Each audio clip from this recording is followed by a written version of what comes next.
السلام علیکم ورحمۃ اللہ۔ جیسا کہ حسب معمول ہم نے ایک سلسلہ شروع کیا ہوا ہے کہ آؤ ہم سب مل کر جنت کی تیاری کریں، اور ہم ذکر کے عنوان سے جو ہے اب تک جو ہے بات ہماری یہ اس موضوع پر گفتگو چل رہی ہے۔ تو انشاءاللہ آج بھی ہم ذکر اللہ کی عظمت اور اس کی برکات اور ذکر اللہ کے معنی کیا ہیں وہ ہم پڑھیں گے۔ ذکر اللہ اپنے وسیع معنی کے لحاظ سے نماز، تلاوت اور دعاؤں، استغفار وغیرہ سبھی کو شامل ہے، اور یہ سب اس کی خاص خاص شکلیں ہیں، لیکن مخصوص عرف اور اصطلاح میں اللہ تعالیٰ کی تسبیح تقدیس معنی اللہ تعالیٰ کا اس کے ورد کرنا، اللہ کے نام کا ورد، وظیفہ، اس کی پاکیزگی بیان کرنا، یعنی اس کی پاکی بیان کرنا، توحید و تمجید مطلب ایک اللہ کے ہونے پر یقین اور اس کی پاکی بیان کرنا، اس کی عظمت، کبریائی، بزرگی، بڑھائی، اس کی شان یکتائی کہ کوئی اس کے قابل نہیں، کوئی اس کے مقابل نہیں، وہ اپنی شان میں یکتا، اپنی صفات میں یکتا، اور اس کی صفات کمال کے بیان اور دھیان کو 24 گھنٹے اپنی نظر میں رکھنا، سامنے رکھنا، مد نظر رکھنا، وہ کہلاتا ہے ذکر اللہ کہا جاتا ہے۔ اور آگے مزید مطالعے سے بعض احادیث سے، اور ہم نے جیسے پیچھے قرآن کی جو شروع میں آیتیں پڑھی تھی جس میں ذکر کے بارے میں اللہ نے ترغیب دی ہے، اور نبی پاک صلی اللہ علیہ وسلم بھی جو ہے اس ذکر کے بارے میں ہمیں بتایا تھا۔ تو ان سب سے جب مطالعہ ہوتا ہے اور ہمیں اس بات کا علم ہوا کہ اللہ تعالیٰ کے قرب کا، اللہ تعالیٰ کی محبت، انسان کی روحانی ترقی، اور اللہ سے انسان کے رابطے کا اور تعلق کا خاص الخال وسیلہ کیا ہے، جو ہے وہ میڈیم کیا ہے، وہ اللہ کا ذکر ہے۔ اور ذکر اللہ کی عظمت اور اہمیت کو قرآن مجید میں بھی بار بار فرمایا گیا ہے، اور بعض آیات میں تو قرآن پاک کی جو یہاں تک فرمایا گیا ہے کہ بڑے بڑے اونچے درجے کے اعمال کے بارے میں بھی ہدایت فرمائی ہے کہ ان کا اختتام بھی اللہ کا ذکر، ان کے اختتام پر بھی اللہ کا ذکر ہونا چاہیے۔ گویا ذکر اللہ ہی کو ان اعمال کا خاتمہ بننا چاہیے۔ مثلا نماز کے بارے میں فرمایا فَإِذَا قَضَيْتُمُ الصَّلَاةَ فَاذْكُرُوا اللَّهَ قِيَامًا وَقُعُودًا وَعَلَىٰ جُنُوبِكُمْ، سورہ نساء کی آیت 103۔ جب تم نماز ادا کر لو تو اللہ کا ذکر ہر حال میں کھڑے بیٹھے اور اپنے پہلوؤں کے بل کرتے رہا کرو۔ اور خاص کر جمعے کی نماز کے بارے میں ارشاد ہے فیضا قضیت الصلاۃ سے لے کر سورہ جمعہ تفلحون تک، جب جمعے کی نماز ختم ہو جائے تو اجازت ہے تم کو مسجد سے نکل کر اپنے کام کاج کے سلسلے میں زمین میں چلو پھرو اور اللہ کا فضل تلاش کرو۔ اس حالت میں بھی اللہ کا خوب ذکر کرو، پھر تم فلاح یعنی بھلائی، نیکی، نجات، سلامتی کی امید کر سکتے ہو۔ فیضا قضیتم، سورہ بقرہ آیت نمبر 200۔ اشدن ذکرہ، فرمایا کہ شدت کے ساتھ ذکر کرو۔ کہ جب تم اپنے مناسک حج کے ارکان ادا کر کے فارغ ہو جاؤ تو اللہ کا ذکر کرو، جیسا کہ تم جو ہے تفاخر کے طور پر اپنے باپ داداؤں کا ذکر کیا کرتے تھے، بلکہ اس سے بھی زیادہ اللہ کا ذکر کرو۔ تو ان آیات سے معلوم ہوا کہ نماز، حج اعلیٰ درجے کی عبادت سے فارغ ہونے کے بعد بھی بندے کے لیے اللہ کے ذکر سے غافل ہونے کی گنجائش نہیں ہے، بلکہ ان سے فرصت پا کر یا فراغت کے بعد، اس کو کر لینے کے بعد، فراغت کے بعد اس سے کرنے کے بعد بھی اس کے دل میں اور اس کی زبان پر اللہ کا ذکر ہونا چاہیے، اور اسی کو ان اعمال کا خاتمہ بننا چاہیے۔ بعض آیات میں فرمایا گیا دانش مند اور صاحب بصیرت اور دور اندیش وہی لوگ ہیں جو ذکر اللہ سے غافل نہیں ہوتے، جس کا لازمی مفہوم یہ ہے کہ جو غافل ہوں ذکر اللہ سے وہ عقل و بصیرت سے محروم ہیں۔ اللہ معاف فرمائیں، دیکھیں اللہ کہہ رہے ہیں وہ عقل سے اور بصیرت سے محروم ہیں تو ہے۔ اور ان فی خلق السماوات سے لے کر علی جنوبہم، سورہ عمران کی آیت نمبر 190 191۔ اور بعض آیت سے معلوم ہوتا ہے کہ اونچے سے اونچے اعمال صالح کا مقصد ان کی روح ذکر اللہ ہے۔ مثلا نماز کے بارے میں اللہ نے ارشاد فرمایا اقیموا الصلاۃ لذکری، سورہ طٰہٰ آیت نمبر 20، میری یاد کے لیے نماز قائم کرو۔ اقیموا الصلاۃ، سورہ طٰہٰ کی آیت نمبر 207، میری یاد کے لیے نماز قائم کرو.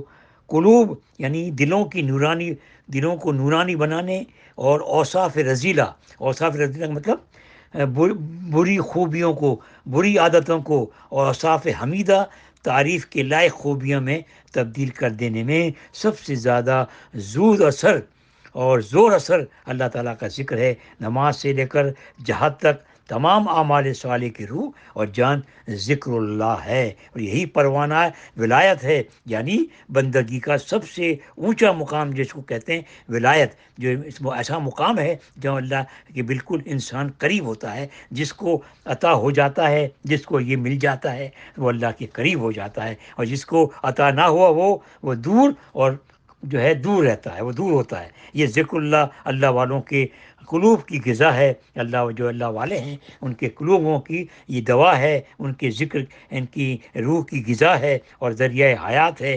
ذکر ہی سے ان کی دنیا آباد ہے، ذکر ہی ان کا ہتھیار ہے جس سے وہ روحانیت کے ڈاکوؤں سے جنگ کرتے ہیں. ذکر ہی ان کے لیے ٹھنڈا پانی ہے جس سے وہ اپنے باطن کی آگ بجھاتے ہیں. وہی ان کی بیماریوں کی دوا ہے، وہی وسیلہ اور رابطہ ہے اس کے اور علام الغیوب غیب کا جاننے والا کے درمیان. ذکر اللہ ہی وہ راستہ اور دروازہ ہے جو حق کے جل جلالہ اور اس کے بندے کے درمیان کھلا ہوا ہے، جس سے بندہ اس کی بارگاہ عالی میں پہنچ سکتا ہے. اور جب بندہ اللہ کے ذکر سے غافل ہوتا ہے تو یہ دروازہ بند ہو جاتا ہے. اللہ تعالیٰ ہمیں ان چیزوں کو دل سے سننے کی اور اس پر عمل کی توفیق عطا فرمائے. کتنی خوبصورت باتیں ہیں، کاش اللہ ہمارے دلوں میں اس کی اہمیت جگہ ہو جائے. کیا خوب کہا کسی نے، اذا مرضنا تداوینا بذکرکم منتر ذکر احیانا فتنقصوا. ترجمہ: جب ہم بیمار پڑ جاتے ہیں تو تمہاری یاد سے اپنا علاج کرتے ہیں، اور جب کسی وقت یاد سے غافل ہو جائیں تو مرنے لگتے ہیں. اللہ تعالیٰ نے جس طرح بنیاد نہیں، جس طرح بینا نے دیکھنے والی آنکھوں کو روشنی اور بینائی سے منور کیا ہے، اسی طرح ذکر کرنے والی زبانوں کو ذکر سے آراستہ فرمایا ہے. اسی لیے اللہ کی یاد سے غافل زبان اس آنکھ کی طرح ہے جو بینائی سے محروم ہے. دوستو، میری پیاری بہنوں، ذرا سنو غور سے. دوستو، بھائیوں، سب سنو، جن تک بات سنی جا رہی ہے اور جو سن رہے ہیں تک پہنچی رہی ہے. اسی لیے فرمایا کہ روشنی بینائی سے اصلی ذکر کرنے والی زبانوں کو ذکر سے مزین آراستہ فرمایا ہے. اسی لیے اللہ کی یاد سے غافل زبان اس آنکھ کی طرح ہے جو بینائی سے محروم ہے، اور اس کان کی طرح جو سنوائی کی صلاحیت کھو چکا ہے، اور اس ہاتھ کی طرح ہے جو مفلوج ہو کر بیکار ہو گیا ہے. منسیانو ذکر اللہ موت قلوبہم. اللہ کی یاد سے اجسامہم منسیانو ذکر اللہ موت قلوبہم اجسامہم قبل القبوری قبور اللہ. اللہ کی یاد سے غافل ہو جانا، فراموش کر دینا ان کے قلوب کی موت ہے، اور ان کے جسم زمین والی قبروں سے پہلے ان کے مردہ دلوں کی قبریں ہیں. وَرَوَاهُمْ فِي وَاشَةٍ مِّن جَسُومِهِمْ. ان کی روحیں سخت وحشت میں ہیں جن کے جسموں سے. وَلَيْسَ لَهُمْ حَتَّى نشوری. اور ان کے لیے قیامت حشر سے پہلے زندگی نہیں. ذکر کا عمل قلب کو صاف کرنے میں بالکل ویسا ہی کام کرتا ہے جیسا کہ تانبے کو صاف کرنے کے اور مانجنے میں بال اور باقی سب دوسری عبادت کا عمل قلوب کی صفائی کے بارے میں ویسا ہے جیسا کہ تانبے کے صاف کرنے میں صابن کا عمل. تو اللہ تعالیٰ ہمیں اس کی اہمیت کو دل میں اجاگر فرما دے. اور یہ ذکر بہت بڑی چیز ہے، اور رمضان کا مہینہ ہے، بابرکت مہینہ ہے. آؤ ہم سب مل کر بہترین طریقے سے، خوب دل لگی سے، جستجو سے، توجہ کے ساتھ اپنی تمام گناہوں کی بخششوں کا اللہ سے مانگیں. اور خوب یہ پہلا عشرہ ہے، لا الہ الا اللہ استغفر اللہ اللہم انی اسألک الجنت واعوذ بک من النار، ایسی دعائیں کریں کہ اللہ تعالیٰ ہمیں جنت کے قابل بنائے۔ جنت اتنی آسان نہیں ہے، جنت کا کہنا، دعا کر کے جنت کا کہہ دینا بڑا آسان ہے، لیکن جنت کو حاصل کرنے کے لیے بڑی محنت کرنی پڑتی ہے، اس کی قیمت ادا کرنی پڑتی ہے۔ بہت بڑی قیمت اللہ نے اس کی رکھی ہے کہ اپنی جان و مال کے عوض اللہ تعالیٰ نے اس کو ہم سے خرید لیا ہے۔ تو ہم جان مال اپنی قوت سے، ہمت سے، صلاحیتوں سے، اپنی تمام چیزوں سے اس کی محنت کریں گے تو یہ ہماری جنت کی تیاری مکمل ہو سکے گی، اور ہم مٹیریل بھیجنے والوں میں اس میں شامل ہوتے رہیں گے۔ تو اللہ تعالیٰ سے دعا ہے ہم سنتے رہیں، بار بار سننے سے انشاءاللہ جو پانی بار بار قطرہ قطرہ گرتا ہے تو وہ پتھر میں بھی جو سخت چٹان میں بھی سوراخ کر دیتا ہے، اور یوں پانی بالٹی بھر بھر کے یا بہت سارے بڑے بڑے حجم بڑے بڑے برتنوں میں اس پانی کو بہا جائے تو وہ چٹان میں کچھ بھی فرق نہیں پڑے گا، لیکن ایک ٹپکا، ایک بوند روزانہ اس پہ ٹپکے گا تو ایک وقت آئے گا کہ وہ پانی کا وہ جو بوند ہے وہ جو ہے اس سوراخ میں، اس چٹان میں سوراخ کر دیتا ہے۔ تو انشاءاللہ اس کا سننا بھی روزانہ اور بار بار سننا اور ہر دفعہ سننا، انشاءاللہ